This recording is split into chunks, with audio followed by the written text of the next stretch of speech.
Press meet అని చెప్పి చెప్పడం జరిగింది. అందుకే ప్రెస్ ను ఉద్దేశించి మాట్లాడతాను. మీ అందరినీ కూడా నా గుండెల్లో పెట్టుకొని కాపాడతాను. ప్రతి ఒక్క కార్యకర్తను, ప్రతి ఒక్కరి కుటుంబ సభ్యులందరినీ కూడా. ఎందుకంటే ప్రెస్ ను ఉద్దేశించి మాట్లాడుతా ఉన్నాను, పబ్లిక్ మీటింగ్ కాదు. నేను మళ్ళీ వస్తా. హరీష్ రావు కల్వకుంట్ల కుటుంబాన్ని పొందబెట్టే వరకు కూడా నిద్రపోనని చెప్పి ప్రమాణం చేసి తెలియజేస్తా ఉన్నా. ముఖ్యంగా గమనించాలి, మన ప్రభుత్వం వచ్చి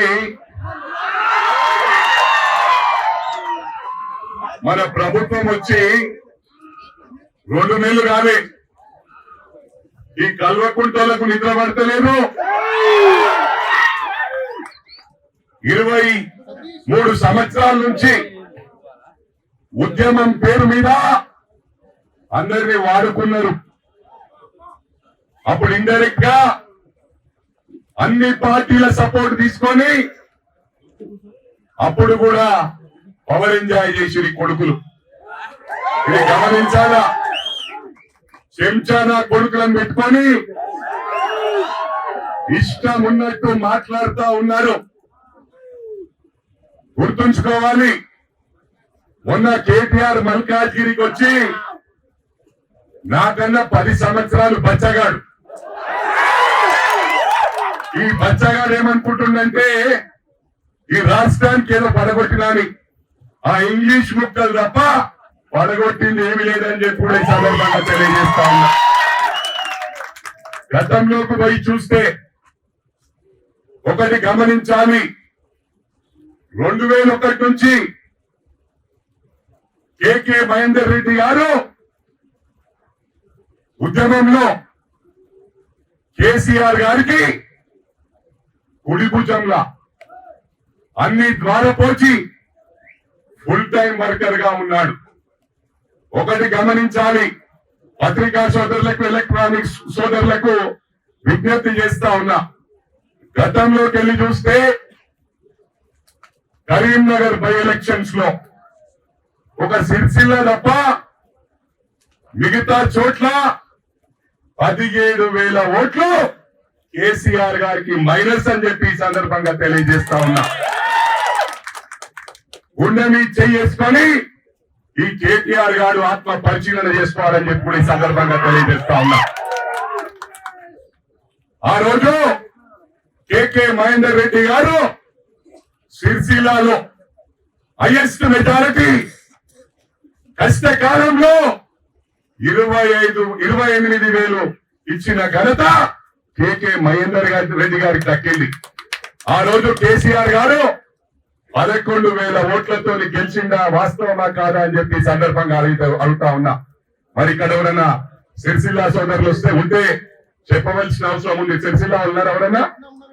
ఏం చక్రధర్ రెడ్డి సాబ్ 11,000తో ఎవరు గెలిచిండ్రు?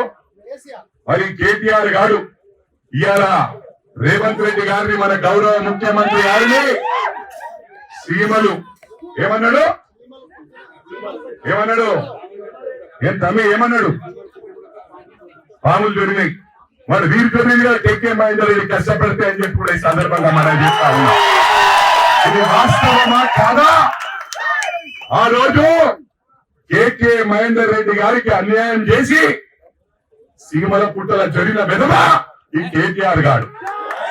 ఈ కేటీఆర్ గారు మహేందర్ రెడ్డి మీద ఎన్నట్లతో గెలిచిన తెలంగాణ పీక్ టైంలో, ఉద్యమం టైంలో 170 ఓట్లతో గెలిచిన విధమా ఈరోజు చాలా మాట్లాడుతా ఉన్నాడు. ఈరోజు తెలంగాణకేమో ఉద్ధరించినట్టు చేస్తా ఉన్నాడు.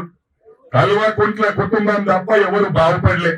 ఒక హైదరాబాదు వారు మొత్తం ప్రాపర్టీస్ అన్ని గవర్నమెంట్ ల్యాండ్లు కబ్జా, మొత్తం హైదరాబాద్ ను కబ్జా చేసి ప్రతి మాల్ల పార్ట్నర్షిప్ కేటీఆర్ అని చెప్పి కూడా ఈ సందర్భంగా తెలియజేస్తా ఉన్నా. ఇప్పుడు భావ సంగతి తర్వాత చెప్తా. బొమ్మర్ది నడుచుకుంటా. ఫస్ట్ బొమ్మర్దిని అంటుండు. మొన్న ఈ కేటీఆర్ గారు మల్కాజ్గిరికి వచ్చి ఏమంటుండు? హనుమంతరావు చాలా ఊహించుకున్నా అనుకుంటుండే. ఏం ఊహించుకున్నారా భయ్? నేను ఏం ఊహించుకున్నా? అరే మైనంపల్లి అనేటోడు సొంత శక్తిరా. 16 ఏళ్ళు ఉన్నప్పుడే నేను చిరికే కొడితే ప్రేమతోని వేలాది యువకులు వచ్చేవారు నా వెనుకాల. ఆ రోజు ఏ మైనంపల్లియో ఈ రోజు అదే మైనంపల్లి. 2004 ఇది గమనించాలి మా భార్య, మా సతీమణి. తెలంగాణ ఉద్యమం ఒక స్పీడ్ లో పరిగెత్తే టైంలో మా వైఫ్ సతీమణి రామాయంపేట నుంచి తెలుగుదేశం పార్టీ తరఫున ఓటమి పాలైందని చెప్పి సందర్భాలు తెలియజేస్తా ఉన్నా. ఏమరా వదిలిపెట్టి పారిపోయినాం రా మేము? ఏడిపోయినాంరా?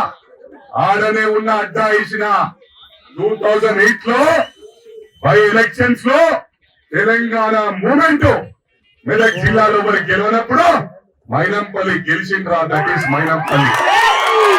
తర్వాత నువ్వు బతిలాడితే ఇండిపెండెంట్ కాంటెస్ట్ చేద్దామనుకున్నా. ఎందుకంటే ఎప్పుడు కూడా మైనంపల్లి ఒక బ్రాండ్ రా. నాకు ఎమ్మెల్యే పదవి అవసరం లేదురా, నేనే పవర్ రా. ఇలా చూసుకోవాలా? నేను ఎమ్మెల్యేలో వచ్చిరా. ప్రేమ ప్రేమ ప్రేమ సంపాదించుకున్నా అని చెప్పి కేటీఆర్ గారికి తెలియజేస్తా ఉన్నా. నువ్వు మన మల్కాజ్గిరికి వస్తే ఎంతమంది వచ్చిండ్రా? 600 మంది కూడా రాకపోయే. 2000 మందికి భోజనాలు చేసే వచ్చిన ఎన్ని కార్లరా? 2 కార్లల్లా. మీకు నిద్ర పడతలే, పవర్ అనుభవించిరు బాగా. పవర్ లేంది నిద్ర పట్టక 6 పథకాల గురించి మాట్లాడుతా ఉన్నారు. ప్రాణం పోయినా రేవంత్ రెడ్డి గారు కష్టపడి ఈ స్థాయికి వచ్చిండ్రా. మీరే ఎన్ని కష్టాలు పెట్టిర్రా? ఆయనను తట్టుకోలేడారా? కింద పడ్డా మీద పడ్డా రేవంత్ రెడ్డి ఏందో ప్రూవ్ చేసుకున్నాడు. పోయిన ఎన్నికల్లా నన్ను ఏ విధంగానైతే ఇయ్యాలా డబ్బులు ఖర్చు పెట్టి దొంగోట్లు చేసుకొని ఏది చేసినా నేను వదిలిపెట్టుంది కాదురా భయ్. మర్దే దమ్ తక్ మైనంపల్లి. ప్రాణం పోయినప్పుడే మైనంపల్లి కనిపించదు, కానీ నా దెబ్బకు మీరు పారిపోవాలరా. ఒకటే చెప్తా ఉన్నా, మిమ్మల్ని బొంద పెట్టే వరకు ఈ మైనంపల్లి ప్రాణాలతోనే ఉంటాడు. కల్వకుంట్ల కుటుంబాన్ని ఇవాళ బిఆర్ఎస్ పార్టీ కార్యకర్తలు కూడా నిన్న దాకా కలిసిమెలిసి ఉన్నాం మేము. ఇవాళ మొన్న మల్కాజ్గిరికి వచ్చి ఏం చెప్తుండో, దండయాత్రకు వస్తాం ఎమ్మెల్సీలు ఎమ్మెల్యేలు. అరే నీ బావగాడు నువ్వు నీ కుటుంబం తప్ప ఎప్పుడన్నా మాట్లాడిచ్చినారా? ఎమ్మెల్యేలను ఎమ్మెల్సీలను మాట్లాడిచ్చినారా? మీరు ఏం పడగొట్టిండ్రా? ఇవాళ గుర్తొచ్చిరా ఎమ్మెల్సీలు? అరే ఎమ్మెల్యేలు మంత్రులు నిలబడితే, మాజీ మంత్రులు కూడా నిలబడితే ఇట్లా చూసుకుంటా కారెక్కిపోతుంది. మీ బావగాడే 2 సెకండ్ ఇస్తాడు, ఇటు చూస్తాడు. అరే అని గమనించుండ్రా. ఇవాళ ఎమ్మెల్యేలను ఎమ్మెల్సీలను నువ్వు రెచ్చగొడితే మేము రెచ్చిపోంరా. వాళ్ళకి ఇది దాకున్నది. నువ్వు అనుకుంటున్నావు ఇవాళ ఏదో చేసి మొత్తం రోజొట్టి ఆత్మీయ స్థాయి ఇన్ని రోజులు ఎడిపోయినావురా. అంటే ఒకటి అమెరికా ఉంటుంటివి, ఏదో విదేశాలు పోతుంటివి. నువ్వు టైం ఏడిచ్చినావురా? ఎవరికైనా కలిసినావురా? ఇట్లా తిరిగినావా ఎప్పుడన్నా? ఇవాళ తిరుగుతున్నావు. తిరిగి మా ఎమ్మెల్యేలు ఎమ్మెల్సీలు అరే నేను ఒక్కని చాలు సాబాయి, నేను ఒక్కని చాలు. ఆ కాంగ్రెస్ దండయాత్ర మీది అడ్రస్ లేని కుటుంబం పోయిందిగా, దగ్గర పడ్డది. ఎంత నడిపించారో అంత నడిపించిండ్రు. ఇండియాకి వెళ్ళి మొత్తం మా కాంగ్రెస్ దిగితే ఊస్తే కొట్టుకపోతారు నా కొడుకులా. ఒకటి గమనించాలా, మీరు ఎన్ని మాట్లాడుతున్నారు కదా, ఇవాళ దోషేసిండ్రు, మొత్తం రాష్ట్రాన్ని దోషేసిండ్రు. రేవంత్ రెడ్డి గారు ఇంకా కొత్త సంసారము ప్రజలకు చేయాలని నీ మీద కాన్సన్ట్రేట్ చేస్తలేదురా. కాన్సన్ట్రేట్ చేస్తే రోజు కొంచెం చొప్పున జైలుకు పోతారు. జైలుకు పోవడం ఖాయం. ఇవాళ వక్బోర్డు భూములు 55,000 ఎకరాల భూములు స్వహా చేసిన ఘనత మీకు దక్కిందిరా. అవి కాకుండా అసైన్మెంట్ భూములు నేను ఎన్నికల్లో కూడా ఎన్నోసార్లు మాట్లాడినా. అవిటికి జవాబు ఇయ్యాడు ఈ కొంగకాళ్ళోడు ఏం చెప్తాడు? మైనంపల్లి గుండా అని. గుండాయిజం ఏం చేసిండ్రా? మందు అలవాటు లేకపోయా, సిగరెట్ అలవాటు లేకపోయా, నాకేం అలవాట్లు లేదు, చెడు అలవాట్లు. ఇలాగ ఒక్కరిని కార్ల సింగల్ గా 3 అలవాట గన్మెల్ని విడిచిపెట్టి. నేను దేశంలో ఎక్కడికి పోయినా నా గన్మెన్లు ఉంటారు, గన్మెన్ లేకపోతే నా వెంబడి కనీసం 20-30 మంది నా సోదరులు ఉంటారు, నా స్నేహితులు. ఇలా నా స్నేహితులే నాకు ప్రాణం. ఎంత మంది ఏమి చేసినా కూడా ఎవరేం చేయలేదు. ఇలా వచ్చింది ప్రేమతోని. నేను ఎన్నో నా కళ్ళతో చూసిన మాజీ గౌరవ ముఖ్యమంత్రి ఇప్పటి కూడా అంటున్నా, నువ్వు మళ్ళా రేపు మాట్లాడిపిస్తావు అంటానన్నా. ఇజ్రాగాలతో మాట్లాడిపిస్తే బిడ్డ వాళ్ళు కొడుకులు టీవీల ముందు మాట్లాడతారు. మా వాళ్ళు ఎందుకంటే మీరు ఇష్టం ఉన్నట్టు మాట్లాడుతున్నారు కాబట్టి మా వాళ్ళు బట్టలిప్పి పరిగెత్తిస్తారని చెప్పి కూడా ఈ సందర్భంగా తెలియజేస్తాను.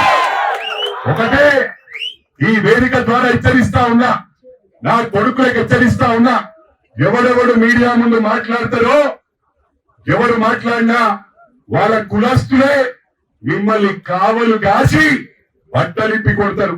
ఎందుకంటే కేసీఆర్ గారు ఫామ్ హౌస్ నుండి బండి సంజయ్ అన్నాడు నరికేస్తా చంపేస్తా అని. అంటే ఆయనకు ఒక రూలు, నాకు ఒక రూలా? మీరు ఏ విధంగా ఉంటే ఆ విధంగానే ఉంటది. చర్యకు ప్రతి చర్య ఉంటదని చెప్పి కూడా ఈ సందర్భంగా తెలియజేస్తా ఉన్నా. ఈ 10 సంవత్సరాలు ఒక వెలుగు వెలిగిర్రా కొడుక. ఎవరిని కేర్ చేయకుండా పాపం మంత్రులు, మాజీ ఎమ్మెల్యేలు అరే ఒకటి గుర్తుంచుకోరా, ఇవాళ నేను ఎమ్మెల్యే ఓడిపోయినా కూడా కాంగ్రెస్ పార్టీ గొప్పతనం ఏంటంటే మనిషికి గౌరవిస్తారా. ఓటమంటే పెద్ద పెద్ద వాళ్ళు ఓడిపోయింది. ఓడిపోవడం నేర్చుకున్న వాడు జీవితంలో ఎప్పుడు ఫెయిల్ కాడు. Failures are not failures, failures are beginning of success అని నమ్మేవాండ్రా. ఈ ఓటమిలకు భయపడటం కాదు. మీ నాయన ఓడిపోయి ఎన్ని రోజులు తెలిపాయి. ఆ పాతది ఏదో పెట్టుకొని అది సర్జరీ చేసుకొని పడ్డాను ఒక మంచి దాని కథ లేదు. అది ప్రపంచం అంతా తెలుసు. ఏదేమైనప్పటికీ కూడా ఇప్పటికి కూడా గౌరవిస్తున్నా. రేపు మీకు కౌంటర్లు వస్తాయి. మీకు ఏమేం మాట్లాడతారో దానికి కౌంటర్ ఇస్తానికి ఎవరు ఏ విధంగా ప్రవర్తిస్తే నేను ఏ దానికి భయపడా. ఎందుకంటే నేను ఏది మాట్లాడినా వాస్తవాలు మాట్లాడతా. ప్రతి మనిషికి లోపల విషయం ఉంటది. నాకు ఓపెన్ గా మాట్లాడతా. మీకు చెప్తున్నా, మీరు బిడ్డ హుషారీ చేసి పిచ్చి పిచ్చి మాట్లాడితే తప్పకుండా మీ కులస్తులే మిమ్మల్ని వెతికి తరుముతారని చెప్పి కూడా ఈ సందర్భంగా మనవి చేస్తున్నా. ఇలా కేటీఆర్ అనుకుంటున్నాడు బిడ్డ, మీ గౌరవ నాయన గారు ముఖ్యమంత్రిగా ఉన్నప్పుడే పైసలలో అది చేసిండ్రు. రాబాయి సిస్టమ్ ను పాడు చేసిండు. పైసలు ఇచ్చి బండ్లను ఎక్కించుకొని 50,000 40,000 మందిని తెచ్చిన పైసలన్నీ నాశనం చేసిండు మన రాష్ట్రం ఖజానా మొత్తం. ఇవాళేమో మొత్తం వీళ్ళన్నిటికీ వాడుకున్నారు మొత్తం. ఇలా రేవంత్ రెడ్డి అఫీషియల్ ప్రోగ్రామ్ లో పోయినా ఏదేదో మాట్లాడుతుండ్రు. ఒకటి గమనించరా, మీటింగ్ లకు దిగకపోతుండే, అది చూడు కుర్చీలు ఖాళీ ఉంటుండే. ఇలా వీళ్ళు వచ్చిన వాళ్ళంతా ప్రేమతో బిడ్డ 1 రూపాయి తీసుకోలే, 1 రూపాయికి ఆశించలే. Original cadre Revanth Reddy buildup చేసిండ్రా బిడ్డ. అది గుర్తు పెట్టుకో. ఇక ఒరిజినల్ ఉన్నారు, మీరేనంటే ఆర్టిఫిషియల్. రేపు నీకేదైనా అయినప్పుడు నీకు ఎంతమంది వస్తారో ఒక్కసారి చూసుకోరా బాయ్. నువ్వు నా ఇంటికి వస్తా అంటున్నావు కదా, ఎమ్మెల్సీలను ఎమ్మెల్యేలను మాకు బలగం ఉందని. నీకు దమ్ముంటది ఎప్పుడో డేట్ చెప్పరా. ఆ రోజు నేను ఒక్కనే వీళ్ళు ఎవ్వరిని విలువ ఒక మల్కాజ్గిరిలో నిలబడతాం రా బాయ్. నాతో ప్రేమతో ఎంతమంది ఉంటున్నావు చూడు, ఎంతమంది వస్తారో చూడు, డేట్ ఫిక్స్ చేయి. ఇక మాట్లాడేది చాలా ఉన్నాయి. మీ చిట్టాలు ఓపెన్ చేయాలంటే ఎన్ని రోజులు మాట్లాడినా సరిపో. ఇవాళ మీకు పదవి పోగానే నిద్ర పడతలేదు. సెకండ్ డేనే స్టార్ట్ చేసిండు వ్యతిరేకం మాట్లాడు. అరే ప్రజలు తీర్పు ఇచ్చిర్రు రాబాయి. నేను ఒకటి చెప్తున్నా, మీకు జవాబిచ్చే అవసరం లేదు. ప్రజలకు మేము జవాబిస్తాం. ప్రజలు ఏ విధంగానే డబుల్ బెడ్రూమ్ ఇస్తా అన్నారు. అంటే మీకే 10 ఏళ్ల నుంచి ఎన్ని డబుల్ బెడ్రూమ్లు ఇచ్చిర్రా?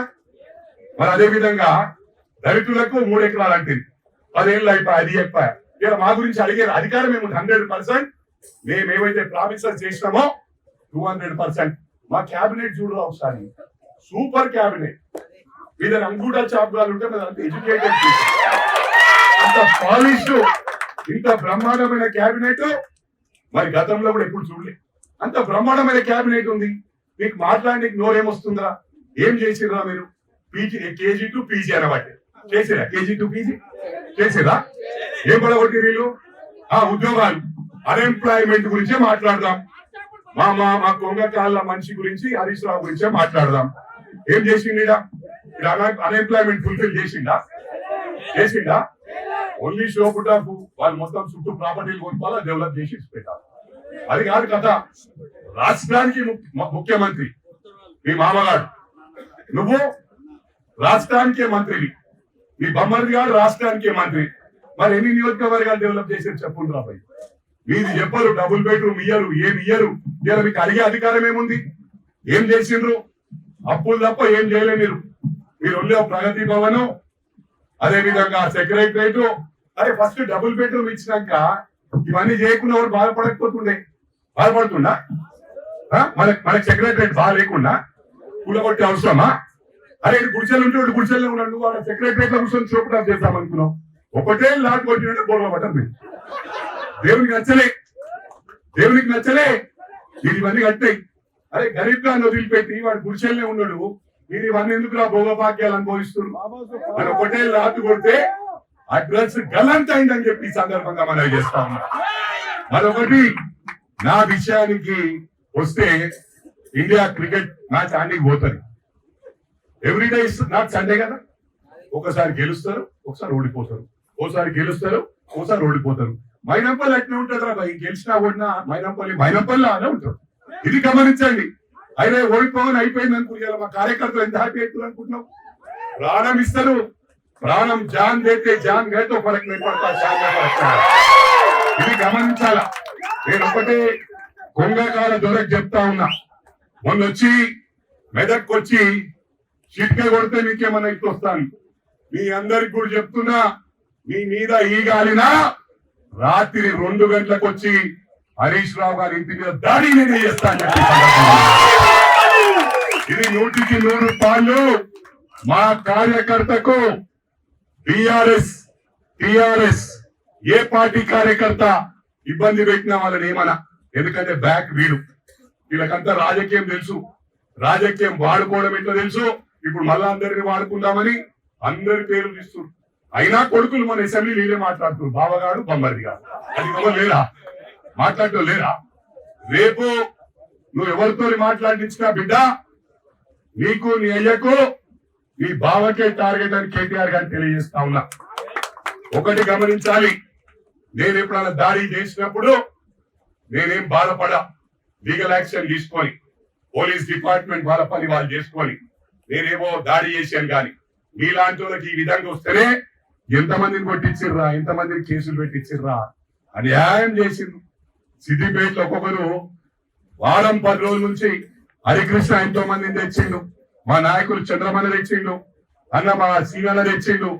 ఒక్కొక్కరి బాధలు చెప్పుకుంటే కళ్ళలకి నీళ్ళు వచ్చినాయిరా. కానీ నీళ్లు కాదు బిడ్డ, చర్యకు ప్రతి చర్య అని చెప్పి ఈ రోజు దిగిన దంగల్లా దిగినా నిన్ను బొంద పెట్టే వరకు, నీ కల్వకుంట్ల కుటుంబాన్ని బొంద పెట్టే వరకు నీకు ఎటువంటి పరిస్థితి వస్తుందంటే నువ్వు పిలుస్తే ఒక్కడు రాని పరిస్థితి వస్తుంది. ఇక్కడ అడుగుతుంటే చెప్తున్నారు, పాన్ షాప్ ఓపెన్ చేయనీయకుండా ఆయన తోలి వాడు భస్వమేనంట. మహేందర్ అన్న మరి ఏమంటాడు? సీనియర్ నాయకుడు మా సేటు వైశాఖ కమ్యూనిటీకి సంబంధించినోడు. నేనన్నా ఏం మహేందర్ అన్న భయపడుతున్నావు అంటే, భయపడే సవాల్ లేదు, నువ్వు ఉన్నావు కదా, కింద పడ్డా మీద పడ్డా మహేందర్ అన్ననే చూసుకుంటాడు అన్నాడు. ఈ విధంగా ప్రతి కార్యకర్తను సిద్దిపేటలో తయారు చేస్తా బిడ్డ. నీకు నువ్వు ఎవ్వరు ఏ కార్యకర్త చేసినా వాళ్ళు కూడా నా సోదరుని. పాపం వాళ్ళకి పడగొట్టింది ఏం లేదు, మంచిగా వాడుకున్నారు కార్యకర్తలను. ఎవరికో పదవి ఇచ్చింది లేదు. బీఆర్ఎస్ లా ఒక ఎమ్మెల్యేకి ఇజ్జత్ లేదు, ఒక మంత్రికి ఇజ్జత్ లేదు. ఓన్లీ పైసలున్న నా కొడుకులు వస్తున్నారు, 200, 300 పడేస్తున్నారు, టికెట్లు వేసుకుంటున్నారు, దొంగోట్లు చేపిస్తున్నారు, పైసలు దళుతున్నారు, గెలుస్తున్నారు. నేను సిస్టమ్ ఎట్లా తెస్తా అంటే, ఈ పైసలు ఉన్న కాదు, ప్రజల కష్టాలు తీర్చినాక. ఇలా అన్ని లేదు మనకు రైట్. ఎందుకంటే వాళ్లకు ఇల్లు లేకపాయే, మనిషికి కనీస అవసరాలు ఉంటాయి. తినడానికి తిండి, ఉండడానికి ఇల్లు, కట్టుకోవడానికి బట్టలు. అవి మా ప్రభుత్వం తరఫున ప్రతి ఒక్కరికి న్యాయం చేసిన తర్వాత బిడ్డ మీ ఓట్లకు ఎవడు అమ్ముడు ఓడు. కేసీఆర్ కు, కేసీఆర్ కుటుంబానికి, ఈ బిజినెస్ మ్యాన్లకు, ఇలాంటి నా కొడుకులకు బుద్ధి చెప్తాం. వాళ్ళు పడగొట్టేది ఏం లేదు, బిజినెస్ అయిపోయింది. 300 కోట్లు ఖర్చు పెట్టాలి, గెలవాలి, మళ్ళీ పట్ట లేకుండా వాళ్ళు మళ్ళీ ఎలక్షన్స్ టైంలో చేయాలి. దీంట్లో సిస్టమ్ ఏమైతుందంటే కష్టపడే వాళ్ళు డిమారలైజ్ అవుతున్నారు. నేను వాళ్ళకి చెప్పినా అరే మనం వీళ్ళని చక్కగా చేయాల, పబ్లిక్ ఏమంటాం, పబ్లిక్ ఏమనదు, వాళ్ళ పరిస్థితులు ఎట్లున్నాయి, వాళ్ళ ఇబ్బందులు ఎట్లున్నాయి, అందుకు అర్థం చేసుకోవాల్సిన అవసరం ఉంది. ఇవాళ ఒకటే గమనించండి, కాంగ్రెస్ పార్టీ 100% న్యాయం చేస్తుంది. నేను కొన్ని ఫోటోలు పంపిస్తా. తెలంగాణ కావాలన్నప్పుడు సోనియా గాంధీ పక్కకి తెల్లబడ్డారు, మన దూర పెద్ద దూరం తెల్లబడ్డాడు. తెలంగాణ ఏమైనా నరుకుంటూ నరికి మొత్తము దుకాణం పెట్టి సోనియా గాంధీ గారికి తెలుసు ఇక్కడ ఎప్పుడైతే ఈ తెలంగాణ రాష్ట్రం ఇస్తానో అక్కడ ఏపీ మైనస్ అయిపోతుందని. అయినా ఆలోచించకుండా ఇచ్చిన ఘనత ఎవరికి దక్కింది? సోనియమ్మకు దక్కింది. ఇవన్నీ మర్చిపోయినాం మనం. మర్చిపోయి మొత్తం కాంగ్రెస్ ను బొంద పెట్టేస్తామని ఉండే మేలంతా కొలేసి ఇవాళ ఏమైంది పరిస్థితి? మళ్ళా అదే ప్రోగ్రాం పెట్టుకుందాం అనుకుంటాం. మీకు ఒకటి చెప్తున్నా, ఇలా ప్రజలందరికీ కూడా విజ్ఞప్తి చేస్తా ఉన్నా, ఎవరి ముందుకు వెళ్తున్నారు? మనం ఏమన్నామా? మనము ప్రభుత్వం వచ్చిన తర్వాత ఒక్కరిని కూడా డిస్టర్బ్ చేయలే. ఎవరైనా జాయిన్ అయితాను వస్తే వద్దు బ్రదర్, నీకేదైనా పని ఉంటే నేను చేసి పెడతా కానీ జాయినింగ్ వద్దని చెప్పి రేవంత్ రెడ్డి గారు చెప్పిండ్రు. ఆ ఘనత ఆయనకు దక్కుతుంది, మా గౌరవ ముఖ్యమంత్రి గారికి. కానీ ఈ కల్వకుంట్ల దొంగ నా కొడుకులు 6 నెలల ప్రభుత్వాన్ని పడేస్తామంటు అయ్యా జాగిరా, అది ఈ అయ్యా జాగిరా. నువ్వు కాంగ్రెస్ కొని కలర్లు పూసి అటు కూర్చున్నబెట్టు కూలర్ తెలియదు. ఎలా నువ్వు పిలుస్తూ వస్తారా? పవర్ ఉన్నప్పుడు వేరేనా బిడ్డ, మేము పవర్ లేకున్నా మేమే పవర్ మైనంపల్లి. మీరు పవర్ లేదు, ఇప్పుడు కోరలు వీకేసారు ప్రజలు, మీరు ఏం చేయరు. ఎక్కువ నకరాలు చేస్తే చెప్తున్నా, పార్లమెంట్ లోపట్నే మీ 26-27 మంది ఎమ్మెల్యేలు ఇళ్లకు రాకపోతే నా పేరు మైనంపల్లి హనుమంతరావు కాదని తెలియజేస్తాను. ఎవడైతే డబ్బులకు కొనడం ఫస్ట్ వాడతాయన్నాడు రాని తెలియదా మీకు? తెలియదా? ఇవన్నీ గమనిస్తున్నారు జనాలు. వాడే రానిస్తాడు, నువ్వేడ మళ్ళీ పడగొడుతావు రాబాయ్. ఎప్పటి నీ రోజులేనా? ఒక్కటి గుర్తు పెట్టుకో, కేటీఆర్ మీ అయ్యకు తెలుసు మేము చాలా పెద్ద పొరపాటు చేస్తాం, ప్రజలను పట్టించుకోలేని. అందుకే ముఖం లేక ఫామ్ హౌస్ లా లేకపోతే పాత ఇంట్లోనే ఉన్నాడు. నువ్వేమో ఏదో చేసి పవర్ మాట్లాడి మొత్తం ఇచ్చేస్తా అంటావు. చెప్పు దెబ్బలు పడతాయి నీకు. రేపు పబ్లిక్ నీ కార్యకర్తలే కొడతారు. మీ భావాన్ని, నిన్ను, మీ కల్వకుంట్ల కుటుంబాన్ని కొట్టకపోతే నా పేరు మైనంపల్లి హనుమంతరావు కాదని చెప్పి సందర్భంగా తెలియజేస్తా ఉన్నా. అరే నాకెందుకు రా పోయి పవరు? నేనే పవర్, ఇంతమంది ఉన్నారు నాకెందుకు రా పవర్? ఏమని రామన్ రా. రేపు సిద్దిపేటలో ఇంతమందితో రారా కేటీఆర్, రారా హరీష్ రావు, లేకపోతే మెదక్ గడ్డ మీదకి రా. మొత్తం రాష్ట్రం అంతా పిలుచుకురా. ఓన్లీ మేము వచ్చినాం, మెదక్ జిల్లాలో వచ్చినాం. నువ్వు మొత్తం రాష్ట్రం అంతా పిలుచుకొచ్చినా ఇంతమంది రారు. ఏమిచ్చినా పైసలకు వస్తారు, ఇట్లా వచ్చి సీటీలు కొట్టారు, కూర్చుంటారు, కార్లలో కూర్చుంటారు, డీసీఎంలో ఉంటారు పైసలు తీసుకున్నారు. మీ మీటింగ్లు ఎన్ని ఫెయిల్ అయినాయో కళ్ళతో చూసినాం. ఇన్ని రోజులు రాజకీయాలను డబ్బులతో భ్రష్టు పట్టించారు. మీరేమో లక్షల కోట్లకి ఎదిరిపోయా. ఏముందిరా ఒక ఎమ్మెల్యే? కాంగ్రెస్ వాళ్ళు 10 ఏళ్ళు సఫలైండు, డబ్బులు ఎడున్నాయి రాలేరా? అదే ఒక్కరు 10 కోట్లు ఖర్చు పెట్టలేదా? మొన్న 5 కోట్లు ఖర్చు పెట్టలేదు. మీరు 200 కోట్లు, 100 కోట్లు, 50 కోట్లు, పార్టీకి వెళ్ళి 30 కోట్లు. ఎలక్షన్ కమిషనర్ వాళ్ళు ఏం చేస్తారా? అన్ని బ్లాక్ మనీ మంచబట్టింది. ఇంటికి 2 సార్లు పైసలు, అపార్ట్మెంట్లకు, లీడర్లకు కోట్ల రూపాయలు ఇచ్చుకోనబట్టి ఇన్ని పైసలు ఎవరయ్యా జాగిర్రా? ఎన్నికలు వచ్చినారా పైసలు? పబ్లిక్ తెలియదా? పబ్లిక్ ను గుండెని చేసుకొని ఆత్మ పరిశీలన చేసుకోమని. మా కాంగ్రెస్ అభ్యర్థుల దగ్గర ఉన్న డబ్బులు లేకుండా ఘోరమైన పరిస్థితి. మాట్లాడమే టఫ్ టైం ఫేస్ చేస్తామంటే క్యాండిడేట్లు గెలిచిండ్రంటే ఓ గుడ్ విల్ తోని సిటీలు ఏమనుకున్నారంటే సిటీలా, అది కూడా చెప్తా, అందరినీ బిల్డర్లను నిలుచుకుంటా వీళ్ళని ఇట్లా చేస్తా అంటే పాపం వాళ్ళు ఏమనుకున్నారు? ప్రభుత్వం ఇదే వస్తున్నట్టుంది. సీమాంధ్ర వాళ్ళు మెజారిటీ పీపుల్ ఉన్నారు. మాకెందుకు ఈ కొడుకులతో తలకాయ నొప్పి? మొన్ననే తెలంగాణ ఉద్యమంలో ఇబ్బంది పాలు చేసి మళ్ళీ తలకాయ నొప్పొద్దని మళ్ళీ రియల్ ఎస్టేట్ ఎడబడిపోతుంది. మేమంతా రోడ్ల మీదకి వస్తాం, ప్రభుత్వం వీళ్ళదే వస్తుంది. కేటీఆర్ గారు పగవర్తలను ధర గుద్దిరు, దొంగోట్లు చేపించారు, ఎన్ని చేయాలని చేసారు. ఏదైనా గుర్తు పెట్టుకోండి, మీ బిఆర్ఎస్ పార్టీ నెక్స్ట్ 5 years లా పోటీ చేయది, పార్టీ ఉండదు, మీ కొంగకాలైనా బీజేపీలో పోతారని చెప్పి కూడా ఈ సందర్భంగా తెలియజేస్తూ నేను మళ్ళీ వస్తా. మీడియా సోదరులకు, పత్రికా సోదరులకు ఏదైనా తప్పుగా మాట్లాడితే పెద్ద మనసుతో క్షమించండి. ఎందుకంటే ఇక్కడ ఉన్న వాళ్ళు ఎంతో మంది సఫరర్స్ ఉన్నారు. వాళ్ళు లైఫ్ ఏ విధంగా ఎంజాయ్ చేసిండ్రో మాకంటే మీకు బాగా తెలుసు. కాబట్టి పత్రికా సోదరులకు, ఎలక్ట్రానిక్ మీడియా సోదరులకు నేను తప్పకుండా వారానికి 2 సార్లు వస్తా. అవసరం అయితే సరిపోదంటే ఇక్కడే సిద్దిపేటలో ఉంటా అని చెప్పి కూడా ఈ సందర్భంగా మనం చేస్తూ ఈ అవకాశం ఇచ్చిన నా కుటుంబ సభ్యులకు, మెదక్ జిల్లా కుటుంబ సభ్యులకు, అదేవిధంగా సిద్దిపేట జిల్లా కుటుంబ సభ్యులకు పవర్ ఉంది కాబట్టి నేను ప్రతిసారి అంటున్నా, ఈ క్యాండిడేట్ బయటూరు రోడ్డు తోటపల్లికి వచ్చి అడ్డేసిందని తెలియతో ఏం చేసిండు, పవర్ వాళ్ళ చేతులు ఉన్నాయి. ఇష్టారాజంగా తెచ్చిండు, తోటపల్లిని సిద్దిపేట జిల్లాలు చేసి పడేసిండు. హ్యాట్స్ ఆఫ్ కొంగకాల మనిషికి హ్యాట్స్ ఆఫ్ తెలియజేస్తూ నేను ఎవరికి ఏ కష్టం వచ్చినా రౌండ్ ద క్లాక్ ఎప్పుడు పిలిచినా పలుకుతానని చెప్పి ప్రతి ఒక్క నా కుటుంబ సభ్యులకు తెలియజేస్తూ ఇలా చాలా మంది వేదికపై ఉన్న వాళ్ళందరూ ఈ ప్రోగ్రామ్ సక్సెస్ కావాలని చెప్పి కృషి చేసినందుకు, ఎక్సలెంట్ గ్రాండ్ సక్సెస్ చేసినందుకు ప్రతి సోదరుడికి పేరు చెప్తలే. నెక్స్ట్ వచ్చినప్పుడు తప్పకుండా ఎవరిని నారాజు చేయకుండా 100 మంది స్టేజ్ మీద ఉంటే 100 మంది పేర్లు పిలుస్తానని చెప్పి కూడా మీ అందరికీ హామీ ఇస్తూ మరోసారి సోనియా గాంధీ గారి నాయకత్వం, రాహుల్ గాంధీ గారి నాయకత్వం, ప్రియాంక గాంధీ గారి నాయకత్వం, మల్లికార్జున్ ఖార్గే గారి నాయకత్వం, రేవంత్ రెడ్డి గారి నాయకత్వం.